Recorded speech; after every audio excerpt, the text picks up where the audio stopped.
اس میں تو سورہ توبہ کے اندر جو مسجد زرار کا قرآن نے واقعہ اسی لیے خاص طور پہ بیان کیا ہے کہ تفرقے کی اور شکل تو ایک طرف رہی، مسجد بھی اس لیے بنانا کہ وہ کسی خاص فرقے کی ہو۔ قرآن نے اس کو کفر قرار دیا ہے، ایسی مسجد کے متعلق کہا ہے کہ وہ پناہ گاہ ہے خدا اور رسول کے دشمنوں کے لیے۔ حضور سے کہا گیا کہ اس مسجد میں قدم تک نہ رکھنا تم نے، یہ مسجد بنائے ان کے جنہوں نے اسے بنایا ہے سیدھا جہنم میں لے جائے گی۔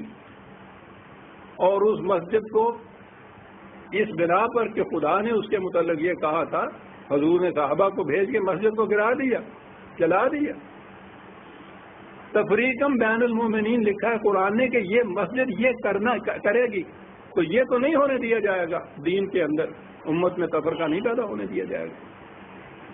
یہ فرقہ بندی تو یہ چیز ہے، مسجد بھی اگر اس بنا پہ ہے کہ وہ منسوب ہو رہی ہے، ایک فرقہ پیدا کر رہی ہے، تو خدا نے یہ حکم دیا ہے کہ یہ کفر ہے، رسول سے کہا گیا ہے کہ جا کے اس میں قدم نہ رکھنا، حضور نے اس کو اٹھا دیا، منہدم کر دیا اس مسجد کو۔